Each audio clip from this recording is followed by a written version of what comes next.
Ciao a tutti, ciao a tutti e benvenuti a una nuova puntata di Tintoria. L'ospite di questa puntata è finalmente Mauro Fratini. E vai. Ciao Mauro, come Ciao, stai? bene. Sono Tutto bene. molto contento di averti finalmente qui perché tantissime volte ci siamo detti... Io mi sono mantenuto vivo. Tantissime volte ci siamo detti mo facciamo Tintoria. Finalmente ci riusciamo, sei il primo ospite del nuovo decennio. Quindi parte bene l'anno. C'hai un ruolo importante, ti dicevo prima, mi avevo fatto fare un poster che però se state vedendo il video il poster non c'è perché nonostante... Però con l'immaginazione... Potete immaginarvi un poster con il logo di bellissimo. Tintoria stupendo, fatto bene, di gran classe, e però il commerciante non me l'ha ridato in tempo. Allora, io apro ogni puntata, quando c'è un ospite che viene per la prima volta, dicendo come ho conosciuto, proprio come ho incontrato l'ospite. Ora, io non mi ricordo esattamente noi quando ci siamo incontrati. Cioè nel senso, ho saputo di te perché quando poi io ho iniziato a fare stand-up, ho detto fammi vedere se c'è gente che fa stand-up in Italia, c'è stavi te con Sateriasi che facevate. Sateriasi, forse lì ci Che siamo. facevate. Però io a Sateriasi non ci sono mai venuto perché io l'ho scoperta dopo, cioè l'ho scoperta proprio tardi. Quando ha chiuso Sateriasi. Non aveva già chiuso, però era l'ultimo anno. E poi E niente. quindi non so dove ci siamo incontrati. Non me lo ricordo proprio il momento Forse è specifico. facile che io sono venuto a vedere te allora. Può darsi, Ah, questo Pierro. può darsi. Questo può essere. Però prima ancora il Piero, perché comunque Vabbè. non so Ci siamo quando. a un certo punto Però a un certo incontrati. punto ci siamo incontrati. E poi insomma a un certo punto sono anche riuscito a vederti dal vivo, non solo sui vari Comedy Central e i vari YouTube, e comunque mi hai sempre fatto ridere tantissimo. E questo per me è una discriminante, nel senso che poi quelli che non mi fanno ridere non Glielo dici uguale, non vengono a qui, Tintoria, sì. Perché Non glielo è dico, cattivo. però se non mi piace quello che fai poi diventa una rottura di cazzo di podcast, che stiamo là e faccio tipo vabbè, però a me non me ne frega non me ne niente, frega, non mi piace. esatto, Perché? cioè senza cattiveria, poi Certo. insomma è tutto Ma il gusto, soggettivo, certo. esatto, è tutto soggettivo, però a me mi deve piacere l'ospite che viene, perché Fa piacere, sennò, insomma. almeno questo. Almeno partiamo con... La prima cosa però di cui volevo parlare, come ti accennavo, a parte il fatto che non ho messo il silenzioso al telefono, grave errore, ma questo a Tintoria non è un problema, è appunto il fatto che prima della cosiddetta stand-up comedy, cioè prima di Sateriasi, tu comunque sia già sguazzavi nella comicità e nelle performance. Nelle performance, nel teatro, all'epoca non c'era la distinzione. Esatto. Ora, visto che io invece sono molto ignorante nella misura in cui prima di appassionarmi ai monologhi e ai monologhisti non ho mai frequentato, non mi sono mai neanche avvicinato da spettatore al mondo del teatro comico, del cabaret.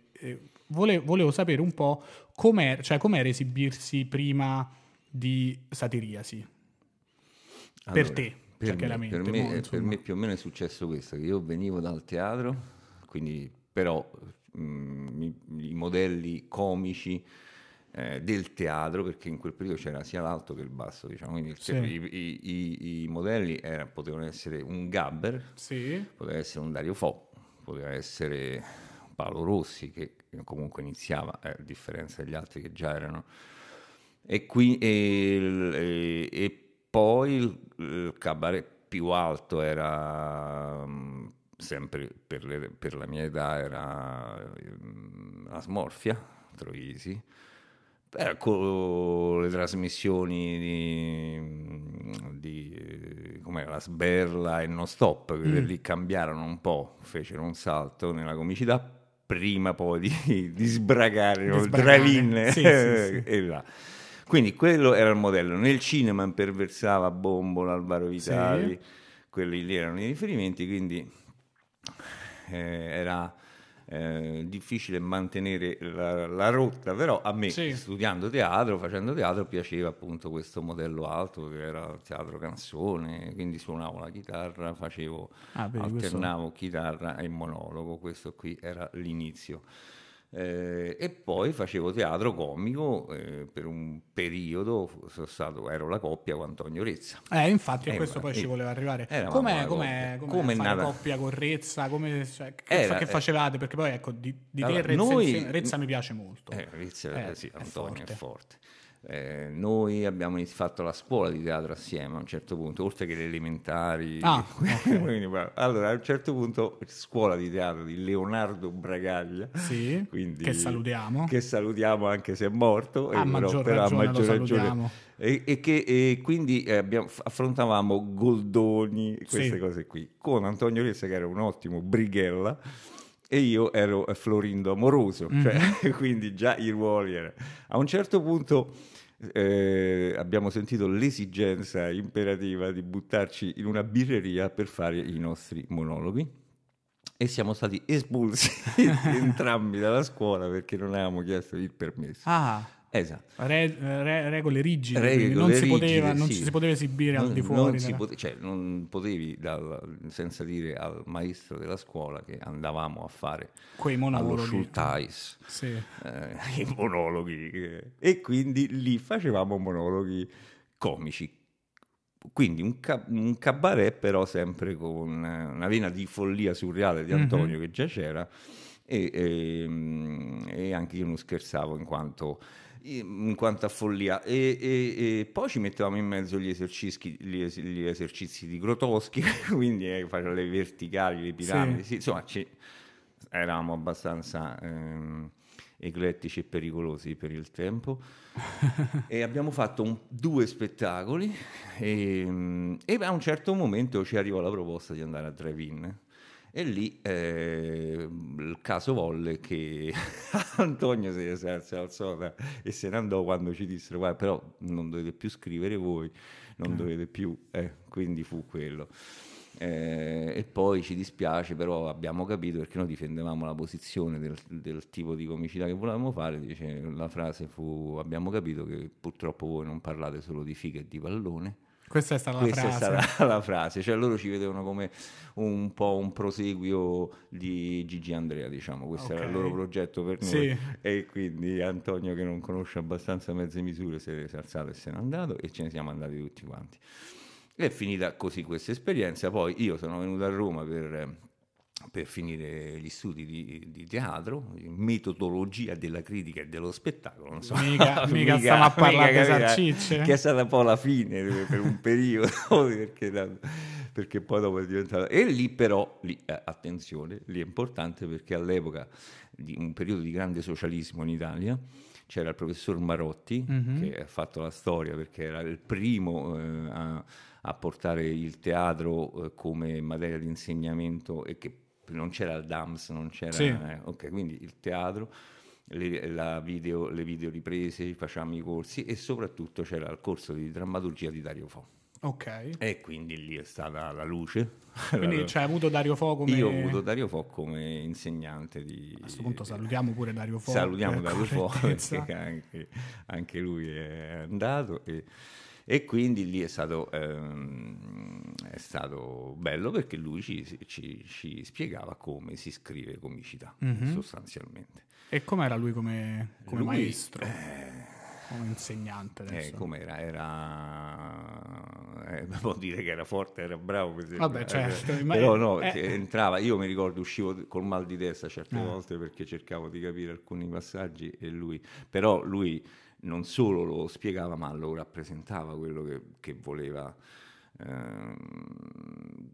proprio sui meccanismi comici, non tanto appunto sulle battute ma su come si scrive comicità, e più in generale il teatro, perché poi sai, qui facciamo sempre le categorie, no? Comici, cioè, una buona struttura, un buon racconto può essere drammatico, comico, ma ha le stesse, sostanzialmente le stesse regole. Poi è una scelta, quella è di indole, non so perché a me comunque piace più cercare la comicità, forse per timidezza o forse per problemi generali, però cerco più la via comica che la via drammatica, anche perché è più facile far piangere che far ridere. Diciamolo, perché se lo dicono tutti sarà vero. Sarà vero, lo diceva pure Stanislavski. E allora se lo diceva pure Stanislavski, perché noi per carità con umiltà, ma se lo diceva Stanislavski... Chi ha detto Mauro e Daniele, però se lo diceva pure se lo diceva pure lui, perché quindi E quindi niente, e da lì è partita questa ricerca. E poi per un lungo periodo ho fermato questo, perché quasi l'ho sospeso, perché scrivevo, ma ho fatto un altro lavoro, sempre inerente allo spettacolo, ero un dirigente all'Auditorium di Roma, coordinavo il personale, quindi sono diventato una cosa più amministrativa una cosa che più artistica. Esatto, l'artistica, anzi rosicavo moltissimo perché facevo girare tutta la macchina, ma non... Però continuando sempre a scrivere e scrivendo commedie. E lì è stato l'errore. L'errore, perché poi le commedie, quando pian piano il teatro vivo è andato a morire praticamente, cioè il teatro vivo sarebbe quello che è rappresentato, che parla di drammaturgia contemporanea, cioè non è che Chekhov scriveva le cose di 300 anni prima, cioè noi non si capisce perché ci ostiniamo a fare un teatro con i classici, no? Sì. Però loro scrivevano, Shakespeare, tutti scrivevano del tempo in cui vivevano. Quindi io scrivendo commedie, il problema del teatro è che cominciavano a fare, vabbè, ma una commedia con 10 personaggi, ma costa, non abbiamo i soldi, facciamo con 8, facciamo anche con 6, poi portavi con 6, ma 4 forse, e si arriva alla stand-up. È così che nasce. Così che poi in Italia l'esigenza della stand-up da cosa nasce? Che la gente era troppa, noi uno ne potevamo avere. Un microfono, la scena non c'è, la scena non le c'è. luci se non ci sta è uguale. Quella stand-up, quindi così quindi è bellissimo, è una nascita che nasce dal togliere. Cioè c'era il teatro, togli tutto, alla fine rimane una persona, è la stand-up. Questo è il motivo per cui la stand-up si sta affermando, è sostanzialmente questo, perché è una necessità. È una necessità, e non c'è una mediazione, no? Sì, perché sì, una volta che è uno è quello. Diciamo. Però tu puoi dire quello che puoi sì. scrivere il tuo copione e fare il tuo copione. È chiaro che appunto... E infatti in questo senso mi sembra la forma di teatro contemporaneo più attuale. Cioè, infatti rispetto a quello che dicevi prima parla di adesso. Parla di adesso, cioè l'autore e gli attori portano in scena i problemi, i drammi, le gioie, però raccontano di adesso, e questo è il teatro. Poi se si chiama stand-up, se fa ridere, o poi la grande polemica che appare in teatro, no? Stand-up, diciamo, è diverso, perché il cabaret non persegue il fine della risata a qualsiasi mezzo, e è difficile, tra l'altro, cioè, quindi non è quando uno, cioè, che la stand-up è meglio, sono due mestieri un po' diversi per scelta, ma scelta di chi la fa, cioè interiore di chi la fa, cioè purtroppo se uno nasce in una certa maniera, è interessato a certi modi,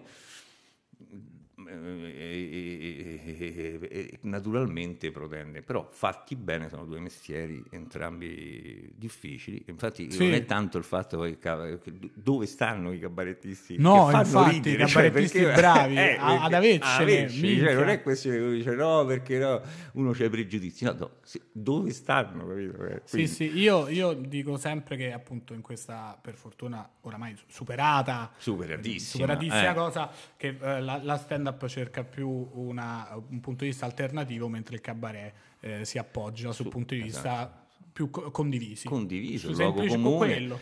Più allargato possibile. Esatto, perché, cioè uno sul punto di vista condiviso e l'altro sul punto di vista diverso. Hanno anche finalità economiche diverse. Cioè sì, noi perseguiamo la povertà. Noi perseguiamo la povertà a tutti i costi. Infatti prima mi sono segnato una domanda che ti voglio fare adesso. Ti sei mai pentito di non aver fatto drive-in?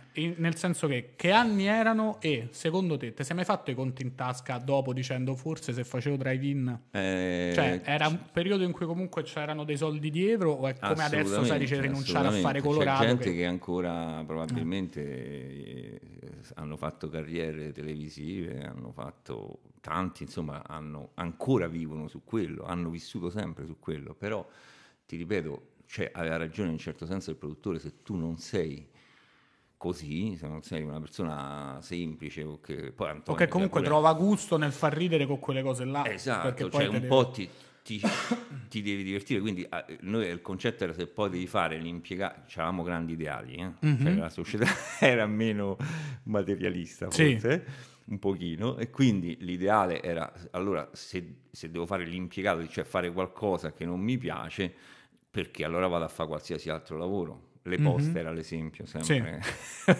faccio le poste, vado alle poste, è la stessa cosa, c'ho meno.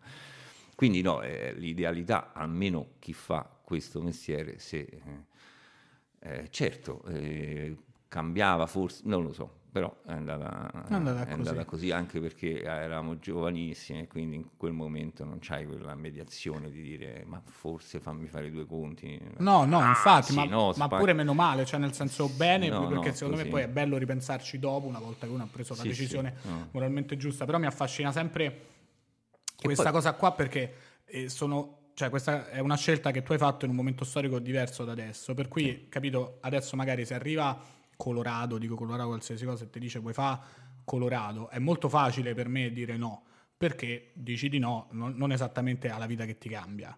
Cioè se qualcosa che non voglio fare è molto facile rinunciarci, perché non è che arriva uno e dice vuoi fare questa cosa che non vuoi fare e ti do 2 soldi per farla, e dici guarda no, 2 soldi li faccio pure quella cosa che mi piace fare a me, quindi preferisco fare 2 soldi. Invece prima che magari vuoi fare questa cosa che non ti piace fare, però ti do 10 soldi, è più complicato dire no a 10 soldi che a 2 soldi. Però a differenza di adesso, noi avevamo quell'idealità del teatro, cioè il teatro, il famoso maestro che ci cacciò e altre poi esperienze e studi, cioè l'amore per proprio la scena, il raccontare, lo scrivere, il creare storie. Se ti entra quella mania, quella pazzia, quella follia, vale più dei soldi, cioè capito? Non puoi rinunciare e fare cose che poi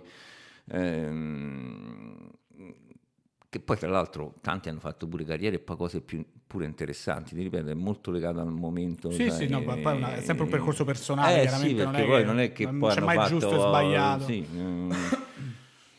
quindi in quel momento eravamo carichi di passione teatrale, perché poi ti ho detto i modelli ce l'avevamo, cioè non è adesso dice sai fra quello e niente vado comunque e vado a fare un'esperienza, però noi avevamo gente del teatro, non ultimo Benigni, che all'epoca faceva il comico, e quindi quando i monologhi erano, cioè era l'idea che il teatro cambiasse, no? La realtà, cioè l'utopia proprio del teatro e quindi il contributo che quindi viaggiavi, avevi la forza di pensare di viaggiare alti, poi con l'esperienza capisci che magari potevi anche fare diversamente, potevi fare tutto, si poteva forse fare tutto, non lo so, però andò così. La storia è così. E senti, quindi poi un'altra cosa che mi interessava è al di là di Satiriasi, cioè nel senso Satiriasi arriva durante questo periodo di gestione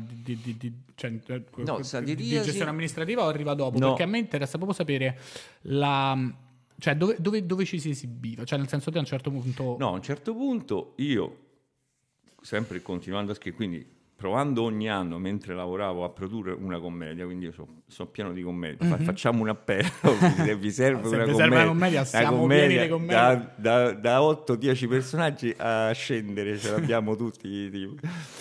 No, mentre quindi abbandonare questa idea, a un certo punto dico, vabbè, allora devo riprendere proprio la strada, il cabaret, e quindi dico sì perché mi iscrivo a un corso qui a Roma, a un laboratorio che si faceva in un locale, una cioccolateria, e c'era Serena Damiani e Marco Tullio Dentale, e lì conobbi signor Filippo Giardina e anche altri, e portavamo i nostri monologhi.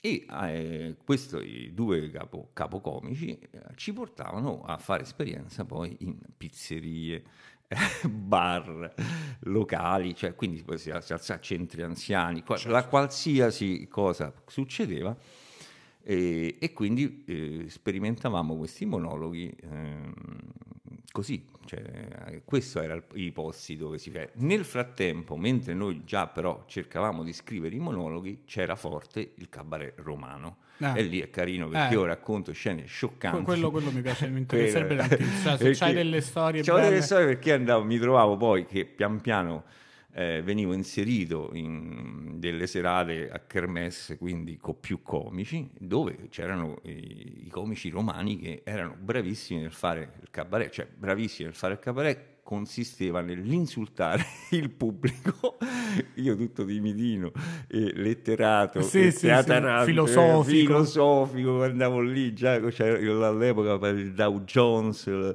l'economia, parlavo già di questi, e questi che erano macchine a mettere in mezzo il pubblico, cioè un periodo del cabaret romano erano bravissimi, battute relative, ma era proprio un intrattenimento, un insulto costante. Mm-hmm. E io rimanevo proprio atterrito, cioè proprio, sei uscito, sei venuto, ma chi è qua busta di vomito che ti sta vicino? Ah, tutti a ridere, c'era un'ilarità veramente, sì. Che io stavo, poi signore Mauro Fratini, perché il lavoro, i giovani, la disoccupazione, cioè, questo è fulminato. E niente, e quindi da qui fare le cose, le esperienze, con Filippo Giardina mettiamo su il primo videoblog che c'è infatti stato, questo pure ti volevo... non rassegnata stampa, ci nasce che lì Filippo mi dice Mauro dobbiamo fare qualcosa per il web, c'era il router, capito? Mm-hmm. Quindi ci chiudiamo nella nostra cantina, nella mia cantina, e iniziamo a fare questo non rassegnata stampa dove facevamo, commentavamo le notizie del giorno. Tutti i giorni? Non tutti i giorni, abbiamo pure lì tutte le formule, sono state fatte una volta a settimana, 2 volte a settimana, 3 minuti, poi basta, perché dobbiamo essere corti, le regole del web, cioè ma non c'era il web. No, erano ancora tutte da scoprire le regole. Troppo il Far West, tu considera che talmente c'era il deserto e noi diventammo subito uno dei 2 o 3, c'era Macchia Nera, cioè sto parlando di cose, Macchia Nera, è uno dei 3 blog più seguiti in Italia, tant'è che Repubblica, che apriva dopo di noi, ci prendeva i video e ce li metteva in prima pagina, no? Quindi, stavamo troppo avanti, troppo presto, siamo arrivati. Quindi dopo 2000 puntate, perché poi pure lì noi facevamo la commedia dell'arte, volevamo fare pure, ecco, Dario Fo era la spiegazione di tutto un periodo fantastico che era la commedia dell'arte, dove gli italiani avevano uno stile, quindi adesso noi siamo comedian, siamo più, però alla base c'era comunque sempre questo gioco di portare la parola viva sul palco.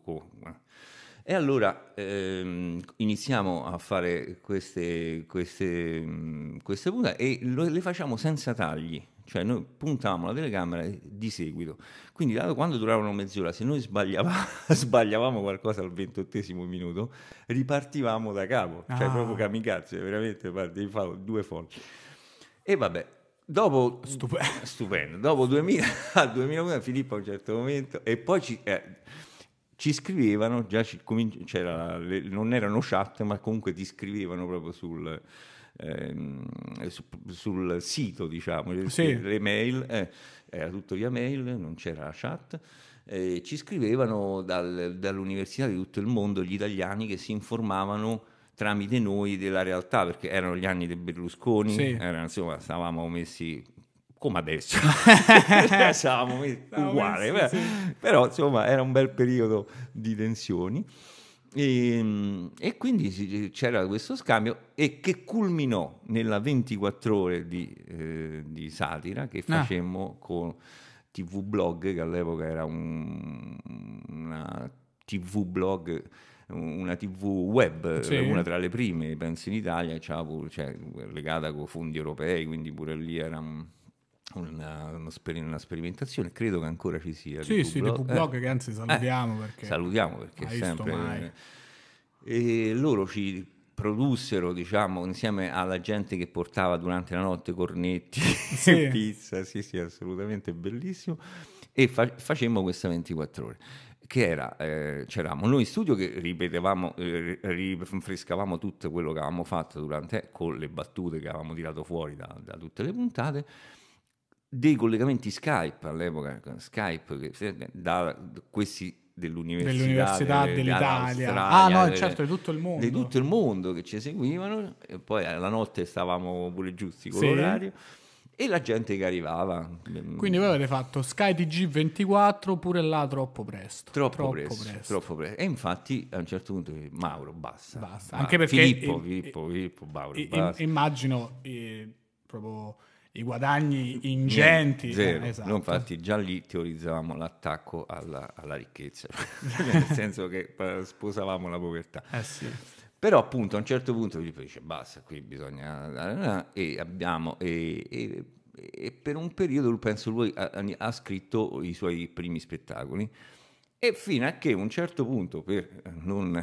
amico ascoltatore qui, a un certo punto torna Filippo e dice c'è l'idea, facciamo questa Satiriasi, è nata così Satiriasi, e il resto, come e c'era si dice, Filippo, il buon Giorgio Montanini dopo, Daniele Fabbri, Saverio, Pietro Sparacino, Veglia Lalli, c'era anche Lancia all'inizio, ma c'erano qualcuno di più, poi qualcuno si ha lasciato, perché comunque il ritmo era sempre un monologo ogni 15 giorni, e niente, e poi si è formata questa storia, il resto insomma il resto è storia. Il resto è storia contemporanea. Siamo arrivati, non so quanto ci abbiamo messo. No, è stato molto perché appunto il resto, diciamo, lo so pure io, cioè nel senso è una cosa che conosco, io so la storia da quel momento in poi, però la cosa prima proprio perché non era...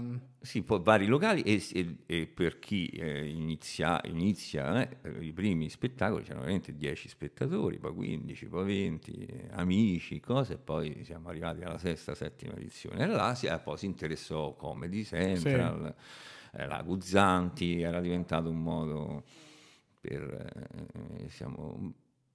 abbiamo tentato varie strade con la TV e c'è sempre stata difficoltà. Sì, c'è sempre questa resistenza della televisione. Perché partono, allora facciamo esattamente il programma come dite voi. Poi erano, ma 10 minuti di monologo forse è troppo per la televisione, poi questo però è meglio non dirlo, però facciamo 6 minuti e facciamo 3, facciamo 2, non facciamo perché ci avete chiamato? Questa era la domanda sempre alla fine.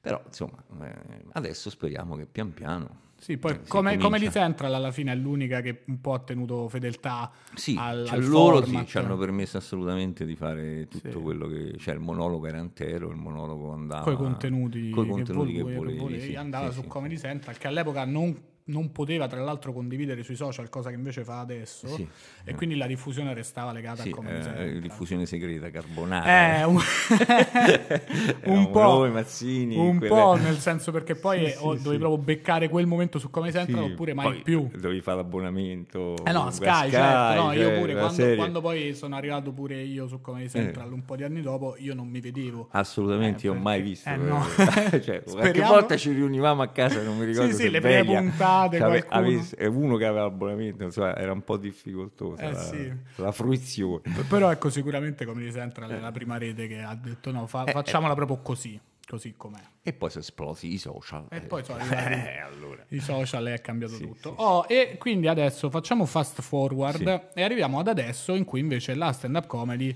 va di moda. Più che va di moda vederla, va di moda farla. Va di moda farla e soprattutto va di moda dire di farla. Guarda, quella ancora di più, nel senso che tu appena fai dici io comunque faccio stand-up comedy. Io comunque la faccio. E se la fai, la fai. Io rispetto assolutamente. Ci mancherebbe altro. E quindi adesso ci sta, va un po' di moda anche di pubblico, cioè nel senso... Le serate vanno bene, la gente va, i social, ma cioè non solo Roma, Milano, ma anche nelle città piccole ci sono persone che si interessano, e in ogni posto che c'è qualcuno che guarda la stand-up c'è anche qualcuno, come è successo a me per esempio, che guarda quella cosa e dice mi piacerebbe farla, e ci prova. Certo. Questo è quello che dicevamo prima, perché il pubblico crea, perché sente che quella cosa sta parlando anche di lui. Immagina, cioè, il famoso teatro vivo è questo, cioè pubblico si sente interessato perché parte le solite ridere così, la battuta, seconda battuta, terza battuta, però invece la stand-up cerca anche di tirar fuori qualche cosa che è un momento un po' Sì, di disorientamento, esatto. e quindi dici, ma senti un po' che dicono questi matti, ti puoi fidare, capito? Sì, Perché sì, essendo matti, se uno serio va lì e ti dice guarda, Ma la vita è così, tu mi dici, stai a ma far ridere, stai a invece scherzare. però è così riesce a passare qualcosa. Esatto, e quella sensazione là poi a un sacco di persone gli fa venire voglia di dire ma pure certo, io poi pure. c'avrei qualcosa da dire o Ma anche di più io. cioè di solito, ma io non sai Ma- le cose che ho da dire, poi non certo. sai quanto faccio ridere gli amici miei al bar, Certo. e poi ci si approccia a questa cosa e non si fa ridere perché comunque all'inizio non si fa ridere. Certo. E questo arriva invece appunto al fatto che tu adesso hai aperto un'associazione culturale che si chiama Due Gatti, Sì. in cui fai un workshop di stand-up comedy, Sì. di comicità, come si Sì. chiama? Un vero e workshop. proprio corso, diciamo. Cioè, Questa è un'altra cosa che mi interessa perché quando io ho iniziato non esistevano, cioè nel senso c'era. letteralmente non c'era. Quando io ho iniziato le uniche persone che facevano stand-up comedy in Italia era Satiriasi e Edoardo Ferrario. Queste erano le uniche entità che io riconoscevo come stand-up comedy, e poi magari però non c'era letteralmente nient'altro. Satiriasi che faceva Satiriasi, Ferrario che faceva Ferrario, e c'era quando io ho scritto la prima volta a Ferrario che avevo conosciuto una serata, vorrei provare a fare 5 minuti, ho detto guarda, non so che dirti, però forse creiamo un open mic. E quindi poi c'è stato l'open mic all'Oppio, che io per 2 anni tutto quello che potevo fare era Saverio, Edoardo e De Carlo. Tutto quello che potevo fare era mi preparavo 5 minuti una volta al mese, andavo là terrorizzato, provavo questi 5 minuti tremando, conoscevo altri 8 stronzi che l'avevano fatto e poi me ne andavo il mese dopo terrorizzato, lo rifacevo per un anno e mezzo. C'era solo quello in Italia, era l'unico modo di fare stand up in Italia. E invece poi adesso arriviamo al workshop. Io non ho mai fatto workshop o corsi. Mi affascina molto il tuo perché vabbè, io sono anche, possiamo spiegare la formula come funziona, che vai, scusa. Allora, la formula non è appunto un workshop, che ci sono anche workshop che sono intensivi di un paio di giorni. Qui è proprio è continuo, è un corso che dura 12 lezioni, ma poi in realtà si crea una comunità di persone che fanno stand-up, che dopo che hanno preso le basi, i rudimenti, l'artigianato di come può aiutarti scrivere rispettando quella che è la diversità di ognuno, cioè quindi non c'è il metodo Mauro, ma c'è il rispetto di ognuno, però attraverso alcuni strumenti che non ti lasciano appunto spaesato col famoso foglio, la pagina bianca, no? Dici, vabbè, da dove partiamo? Se lo devi fare per mestiere, perché non puoi seguire sempre l'ispirazione del momento, ci sarà il giorno che ti chiedono di scrivere un monologo e devi essere in grado di... il meccanico dice oggi non mi sento di aggiustare, se te sto a pagare devi aggiustare, cioè, è un lavoro. Allora ok, detto questo, quindi finito, c'è raffinare il proprio stile, perché poi la difficoltà sostanziale è quella, oltre a scrivere belle cose, è capire tu chi porti sul palco, cioè, perché la stand-up ci vuole un sacco di tempo. È quella la difficoltà maggiore, perché a prescindere il monologo, che quindi la famosa dignità del monologo, perché è quella un po' ti garantisce, no? Al di là se vai bene o vai male, comunque se non altro dice non è uno che improvvisa un mestiere, c'ha una dignità di monologo. Poi lì come lo rendi diventa la difficoltà, perché rendere un monologo non è appunto interpretare un personaggio, ma è creare uno stile, lo stile Mauro, lo stile Daniele, lo stile Franco, che porta se stesso sul palco, però con una maschera, diciamo, e porta il suo monologo e dovrebbe far ridere, diciamo. Non sempre, perché la stand-up ci permette anche ogni tanto delle svariate quello che ci pare. Esatto, su cose anche meno ridanciane. E quindi poi si prosegue il cammino, nel senso che c'è poi la possibilità, attraverso le serate che poi si fanno il giovedì nel laboratorio, di portare i monologhi e poi provarli. E quindi il pubblico lì subentra il terzo protagonista, che sei bravo, hai fatto il tuo personaggio, ma vediamo se piace e se riesce e se è funzionale, perché poi ognuno, che poi sai, noi ce la prendiamo sempre col pubblico alla fine, no? Sì, quando sì, non segretamente vai, no. Segretamente sì, anche se poi in realtà invece non il è pubblico mai non è colpa loro, mai, no, letteralmente no, è sempre assolutamente. colpa del comico, Esatto. però sappiamo tutti che ci sono delle serate che invece è sì, proprio colpa sì, del c'è il pubblico. pubblico. Non è mai colpa del pubblico, tranne quando è proprio colpa del pubblico Quando e dici proprio, vabbè, certo, mortacci vostra, ma che no, devo fare, pubblico di capriole? merda, Succede, effettivamente c'è. non si dice ma si pensa. Sì, si pensa perché poi... Si pensa. Però ecco, quindi è la continuità che fa un mestiere, perché se sali ogni tanto. E poi ho detto pure l'open mic o Sì. l'open mic, noi essendo italiani diciamo mic. Mic, sì, io pure Io io mic, perché palleggio io tra open mic leggo mic. e mic. È mic. Open mic, open L'open mic. mic ha creato, e poi non volevo aizzare i gestori dei locali contro di me, perché ho detto Ci sono gestori locali nel aizzati? senso, però, no, non sono aizzati, però No, perché mi sembra eccessivo. no, nel senso che loro non sono interessati alla tua formazione artistica, No. no? Quindi ti danno uno spazio e tu sali. Sì. Si crea una dinamica particolare per cui più o meno gli stessi ragazzi salgono sempre, ma per non fare brutta figura portano sempre lo stesso monologo che pensano funzioni un pochino, no? E quindi non cresci, perché se tu porti sempre un monologo, ti ricordo, dopo un anno che c'hai un monologo forse, allora invece ci sono in realtà, come abbiamo fatto noi con Satirisimo, ma come avete fatto anche voi al Piero Le Fu, che voi che comunque porti pezzi nuovi e ti dà la possibilità di crescere, cioè di scrivere, cioè non è l'obiettivo la vendita della birra, il nostro. No, no, noi della vendita della birra non ci interessa niente. Quindi invitavo i ragazzi a pretendere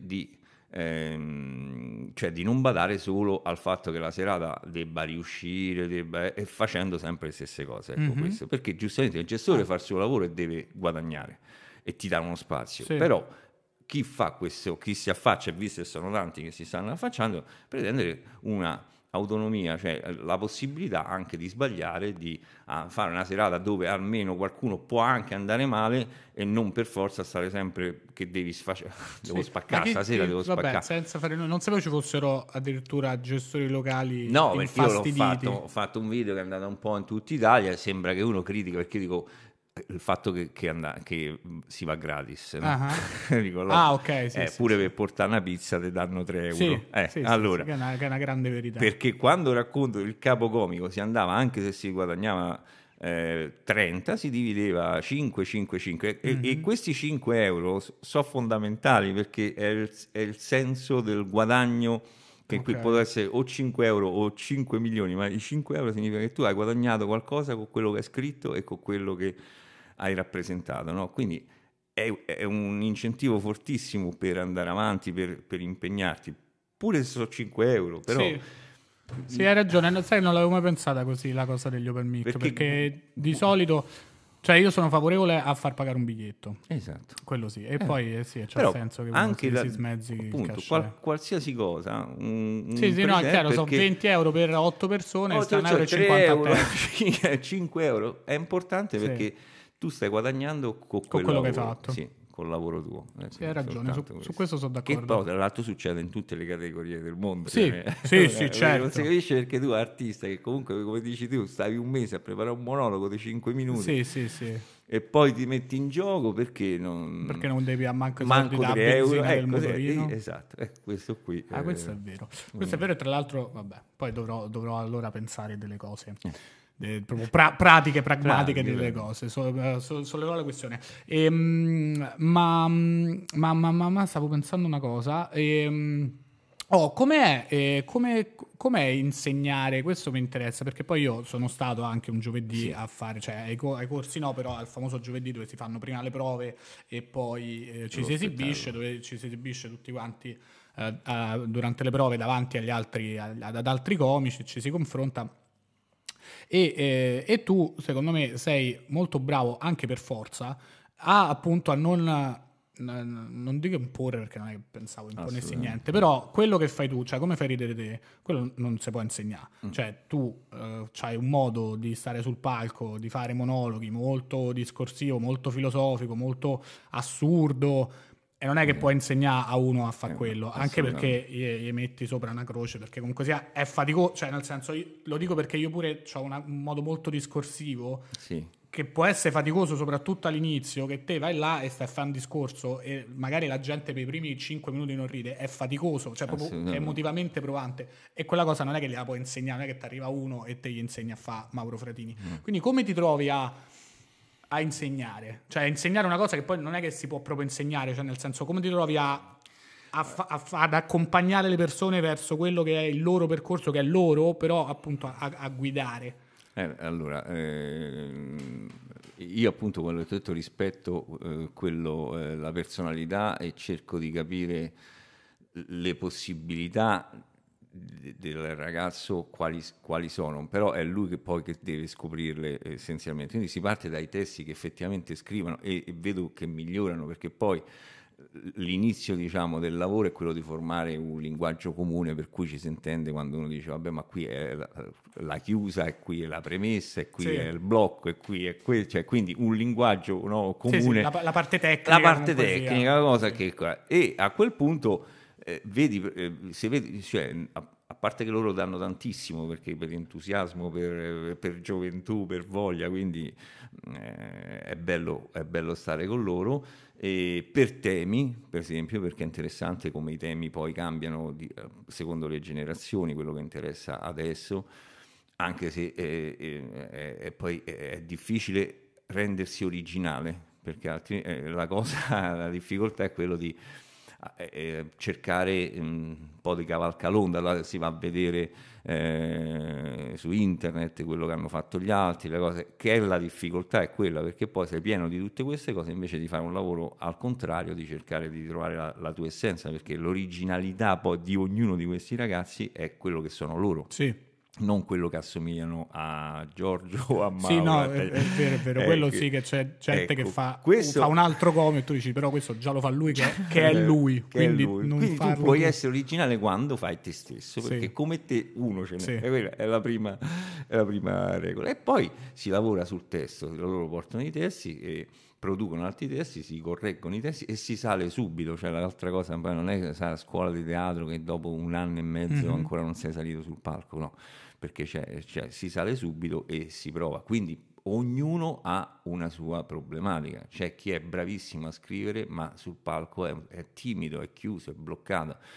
Chi sul palco non c'ha nessun problema, ma per scrivere, capito? Per scrivere è una fatica assurda. E quindi ognuno, chi scrive troppo, recita troppo sul palco, tu lo sai, no? Quanta fatica si fa, sembra facile, ci porti sul palco te stesso, e vabbè, primo, chi sono me stesso, e l'altra cosa è la pazienza, cioè quindi anche delle cose appunto dell'ansia, pure io come te, Pep, ti sei trovato in situazioni senza appunto di ansia, di prestazione, tutti i film che di aspettative, quindi aspettative, il pubblico appunto, quindi cerco di appunto una preparazione che non è solo appunto tecnica ma anche psicologica, cioè di come poi alla fine cioè, come alla fine affronti questo mestiere in maniera più o meno serena, perché comunque dovrebbe essere un divertimento, il pubblico dovrebbe stare lì per vederti e non per odiarti, quindi, perché invece noi stiamo là a caricarlo di cose brutte quando invece è bello, cioè un bel lavoro, se lo riesci a fare è un bel lavoro. E poi che ne so, sul fatto che il monologo che scrive non è il testo definitivo su quell'argomento. Sì, non è che se c'hai avuto un'idea allora questa è la nuova, perché poi ci vuoi mettere proprio tutto, no? Ogni cosa, cioè, si può anche saltare qualcosa perché poi ci si ritorna qualcun altro sul razzismo, sembra dopo sto monologo abbiamo risolto fallo in giro per l'Italia e stiamo precisi, non ci si parla più perché ho detto tutto, quindi il perfezionismo, cioè soprattutto nella cura alla nevrosi, esatto, perché poi questa è la cosa bella, facciamo pubblicità agli stand up comedy, cioè il bello è che tu sei un autore, poi sei un attore, poi sei il regista, cioè quindi c'hai più ruoli e puoi quindi sfogare la tua schizofrenia in maniera completa. No, però sono ruoli diversi, perché poi certe volte no, l'autore appunto se ti scrive il pippone che poi sei tu, poi arriva l'attore che dice ma mo sto pippone che lo devo dire io, mo sto pippone però ci vado io, e con questo pubblico dei vecchi che cioè, allora, cioè, il conflitto sì. è interessante, capire un compromesso con te stesso, sì. per quello, e poi l'esperienza, perché ogni volta che sali sul palco dici cavolo, quella cosa che eri convinto bellissima, zero, cioè, quindi, oppure quella cosa che pensavi la butti là o la improvvisi, invece funziona tantissimo, quindi, e quando vai male è bello, perché o smetti, sì, che può pure che essere, può essere anche un'idea. Cioè, ci sono delle persone che smettono, giustamente ci sono delle persone che forse dovrebbero. Forse dovrebbero un appello. Ogni tanto ci sono le persone che dici, certo, forse però perché non lo fa, perché sennò è dura proprio per te, però non puoi mai sapere che non magari sai la caparbietà, cioè vai a fare testate per anni e anni, poi magari trovi pure la tua via. Cioè, se lo fai vuol dire che lo vuoi fare. Certo. Oppure le incarognisci e pensiamo alla prossima volta. Adesso questo ho capito. Ci sono modi salutari di incarognirsi e modi non salutari di esattamente, incarognirsi. Cioè, appunto, incolpare il pubblico, il momento, l'Italia. Diciamo, l'Italia, gli altri. Vabbè, quello però, un po' tutti i mestieri, però. Poi sì, esatto, esattamente.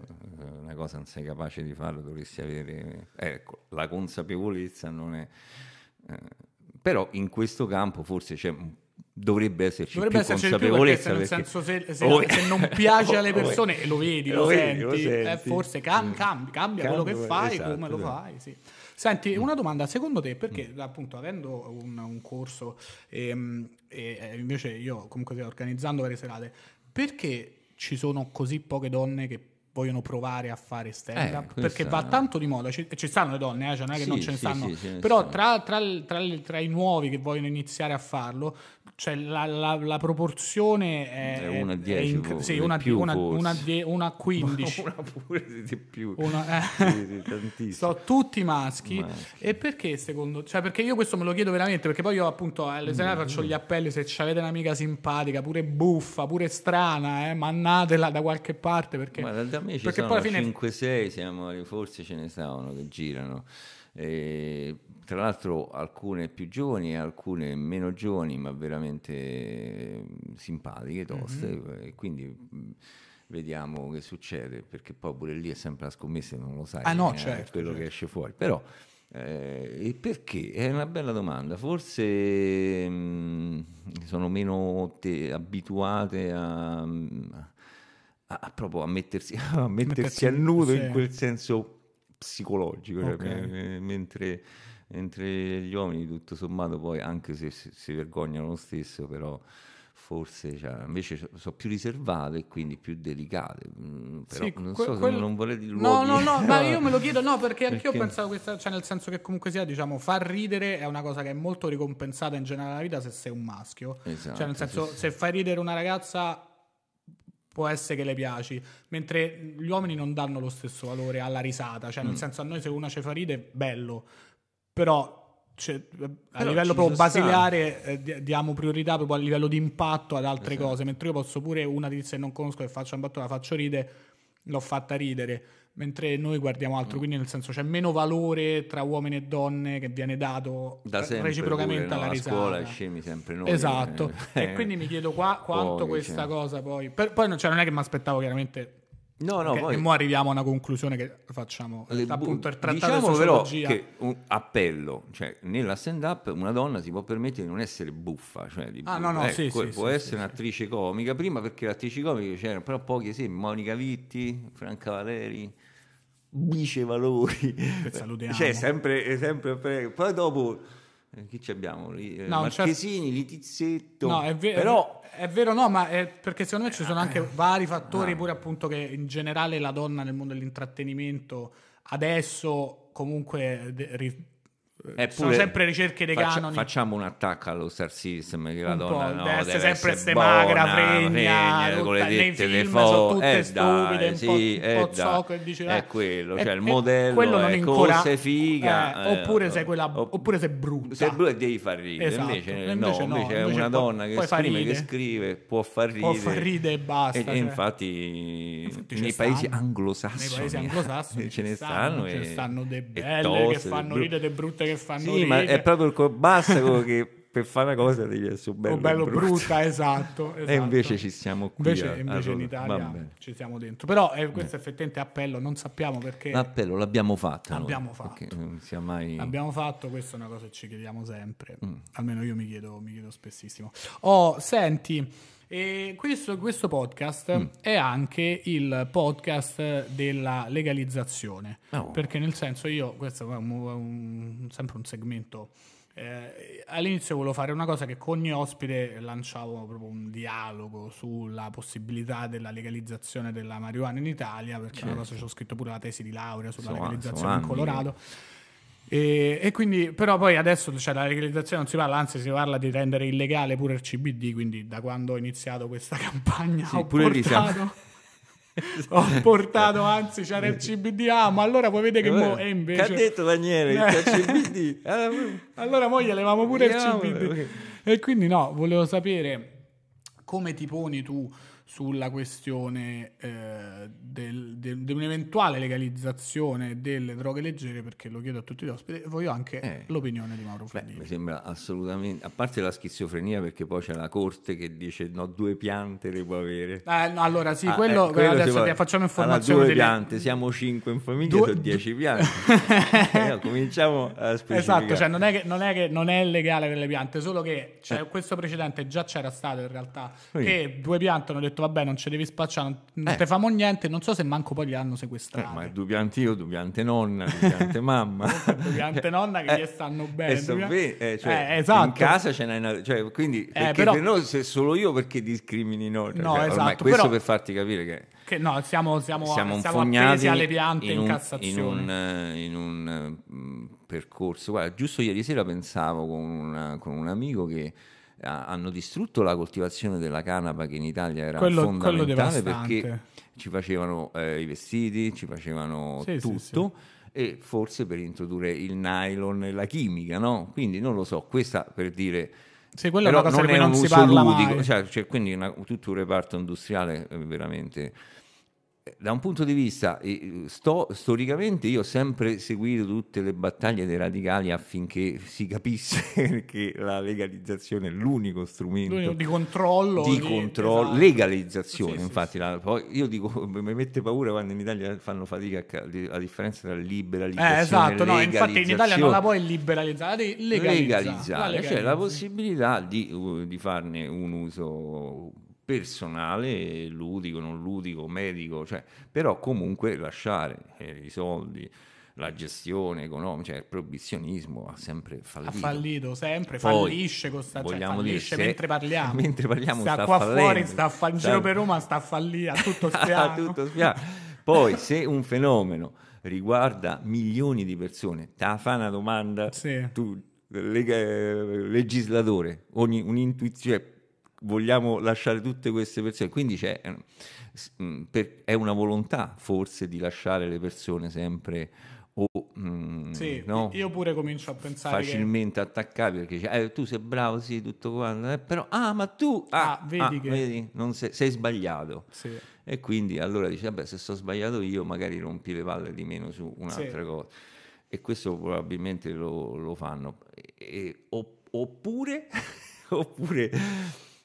chi ha interesse a mantenere lo Stato, cioè il mercato clandestino? I malvagi. Quindi se non si fanno leggi, chi governa? I malvagi.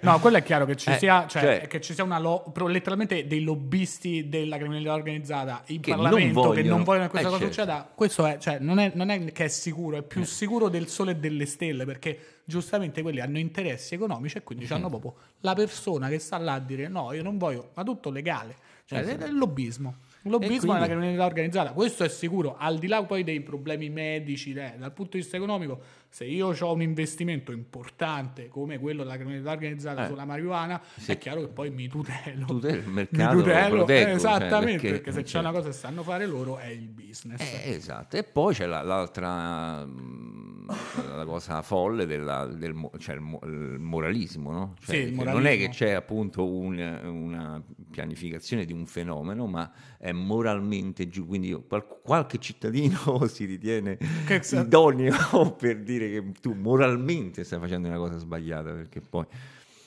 lui magari beve. Sì, esatto, poi beve e guida, però beve tu guida, oppure quindi si è capito come la penso. Si è capito. È ora che quantomeno se ne parli in modo lucido. Poi, sì, ma perché è così evidente. Perché poi io sono anche una di quelle persone che non è che dico no, la marijuana non fa male, la marijuana fa bene. No, la marijuana è una droga, la dipendenza, la cosa. Però è una cosa di cui bisogna parlarne lucidamente. Appunto, non moralmente, non è che è sbagliato farlo. Se poi tu dici che non fa tanto bene, esatto. quante cose ci sono che non fanno tanto bene. Cioè pure le sigarette, l'alcol. Le sigarette, ma appunto sono mercati quelli di miliardi di euro. Esattamente. Quindi invitiamo di nuovo da questi importanti microfoni a... È curioso che come poi vanno al potere anche chi...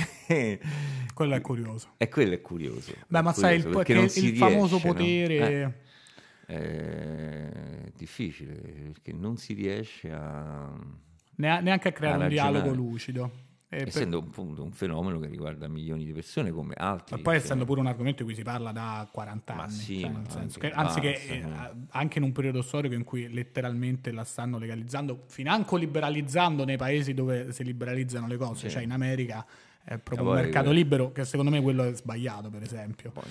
Poi noi siamo specializzati nel far ridere, appunto, non noi, cioè perché poi apri i negozi e dai la possibilità di aprire i negozi e poi richiudere il negozio. Ragazzi, sì.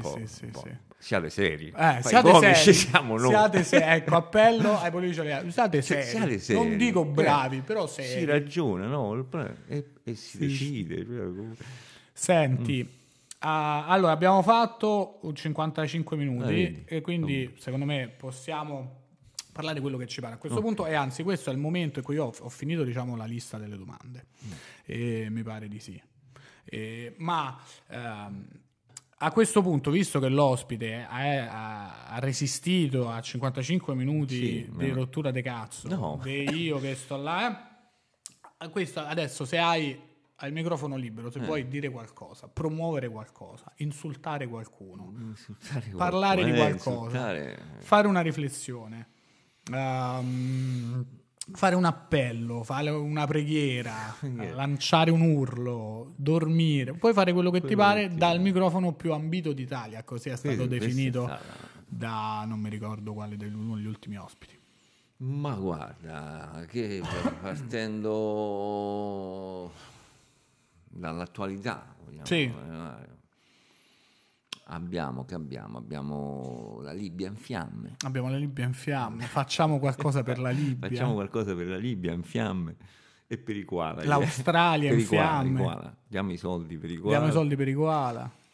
Troviamo dove sono andati a finire i soldi degli SMS solidari per Amatrice. Non sono mai è vero, quello è brutto. Quello è bruttissimo. Quello è proprio brutto. Se era solidarietà. Allora, te sto a mandare l'SMS solidarietà. Anche perché poi io poi non mi fido più a dargli per koala, no? No, certo, perché se non gli hanno dati la matrice, mo fino in Australia è difficile. Figura per Haftar, poi che facciamo? Cioè, allora, 2 euro per...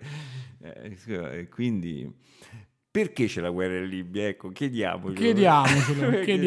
Forse è un problema che dove nasce? Proprio da questo occidente oppressivo, ma nasce tanto tempo fa. Ci serve il petrolio, ci serve il gas. Ci serve il petrolio. Non bisogna essere ipocriti. No, non bisogna essere ipocriti. Ma noi mai ipocriti. Ma perché? Mai stati ipocriti. Perché dice adesso... Ecco, una cosa curiosa. Quando spiegano adesso faranno che si vedono... Non è che dicono mai, dice adesso devono mettersi d'accordo, le parti, noi aiuteremo, faremo. Non è che dicono mai come stanno le cose. Signori, ci vediamo perché questi paesi vogliono queste risorse. Se c'è a chi lo vendono il petrolio, questo signore e questo signore, a chi lo vendono il gas, la Turchia. Sì. Quali sono gli interessi economici di questa cosa? Poi fra poco scomparirà tutto questo, e tutte queste domande che ci siamo fatti stasera finiranno e partirà la Siria, per dire. E partirà, sì, qualcosa. Cioè, l'Iran. Non so se era la cosa più...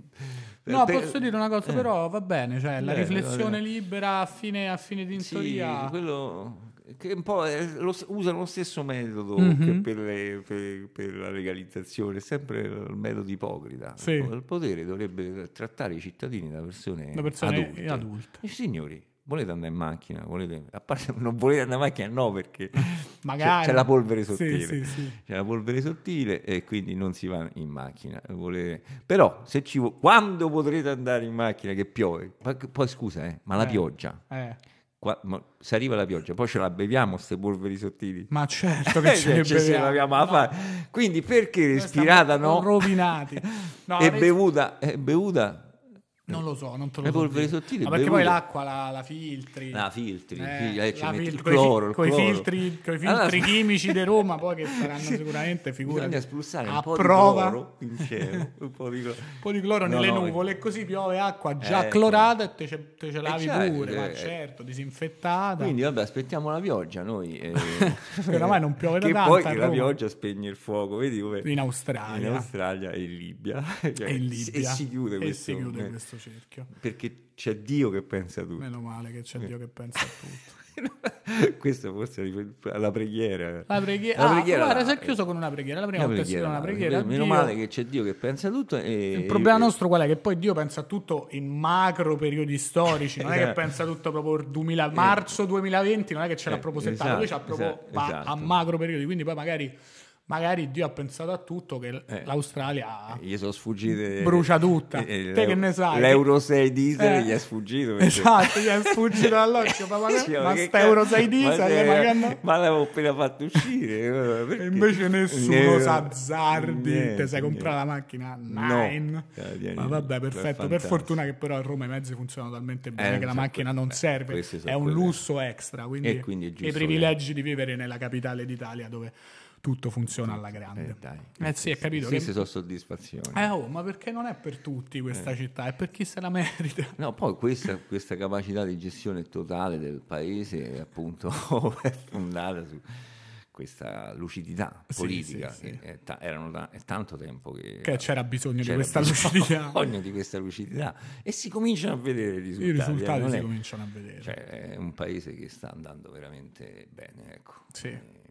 Ecco, ai giovani che fanno stand up, gli argomenti ce l'hanno. Ecco, non vi fissate. L'ultimo appello ai giovani, non vi fissate solo sulle paranoie, sul dolore. Già ci stanno i rapper a fare questo qui, sulla vita che non promette nulla, che morirai presto di una malattia brutta. No. Diciamo, troviamo anche la parte costruttiva della vita. O se non altro, se non la troviamo, facciamo ridere. E così torniamo al teatro. Il teatro come la cioè c'è una catarsi finale, cioè una speranza che sarà un po' delusa. Ma ci deve essere, perché io quando esco dallo spettacolo devo sentire, forse sto un pochino meglio di quando sono venuto, perché per sta peggio non è vuol che devo pagare un biglietto esatto, poi a sta peggio si fa sempre in tempo. Certo. Ecco, questo è il messaggio finale. Bellissimo appello, va bene, grazie mille Mauro. Grazie a te soprattutto, ho resistito, adesso speriamo continuo a vivere anche dopo. Dai, perché poi ci sarà, già ti invito per la prossima puntata, non ti dico quando, quindi ti tocca restare. Va bene. Grazie mille, grazie a te veramente. Ciao a tutti, ci sentiamo alla prossima puntata.